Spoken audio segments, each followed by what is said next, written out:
पश्चिम बंगालमधून चरसची विक्री करण्यासाठी आलेल्या तस्कराला ठाणे गुन्हे शाखेने बेड्या ठोकल्यात। शनवर अली वय वर्ष 38 असे या तस्कराचं नाव असून त्याच्याकडून पोलिसांनी 5,50,00,000चं चरस जप्त केलाय।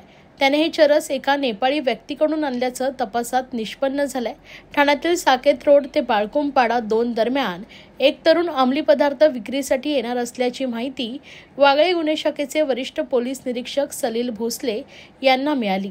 त्यानुसार सहाय्यक पोलीस निरीक्षक भूषण शिंदे व जगदीश गावित यांच्या पथकाने सापळा रचत शनवरच्या मुसक्या आवळल्यात। त्याची झडती घेतली असता पोलिसांना त्याच्याकडून 505 ग्रॅम वजनाचे 10 पाकिट चरस मिळालेत।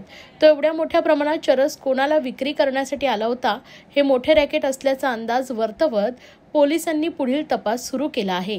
गुन्हे शाखा घटक 5 चे पोलीस निरीक्षक सलील भोसले, एपीआय भूषण शिंदे, एपीआय गावित आणि त्यांच्या टीमला माहिती मिळाली होती की कोलकाता पश्चिम बंगाल येथून एक इसम ठाणे येथे चरस हा अंमली पदार्थ विक्रीसाठी येणार आहे।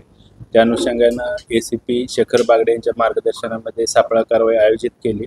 त्यामध्ये संशयित इसम शनवर अली राहणार कोलकाता पश्चिम बंगाल यास ताब्यात घेण्यात आले। त्याच्याकडून 5,50 ग्रॅम चरस हा अंमली पदार्थ जप्त करण्यात आला, ज्याची किंमत अंदाजे 5,50,00,000 इतकी आहे। सदर इसमास अटक करून मान्य न्यायालयाने त्याला 26 नोव्हेंबरपर्यंत पोलीस कोठडी रिमांड दिलेला आहे। सदरचा इसम हा पश्चिम बंगाल येथून ठाणा येथे चरस विक्रीसाठी कोणाला विक्री करणार होता, त्यामध्ये अजून कोण इसम किंवा आरोपी संशयित कोण सामील आहेत का, त्या अनुषंगानं घटक 5 गुन्ह्याचे पोलीस निरीक्षक आणि त्यांची टीम हे अधिकचा तपास करत आहे।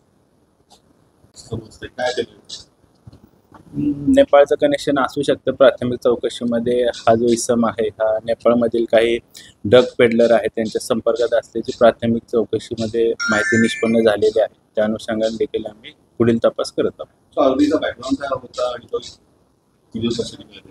आरोपीची कस्टडी ही 26 नोव्हेंबरपर्यंत मिळालेली आहे। आरोपीचं बॅकग्राऊंड या अनुषंगाने आम्ही तपासून पाहत आहोत। त्याच्यावर पश्चिम बंगाल किंवा इतर राज्यामध्ये काही ड्रगच्या अनुषंगाने काही गुन्हे दाखल आहेत का त्याची देखील माहिती आम्ही घेत आहोत।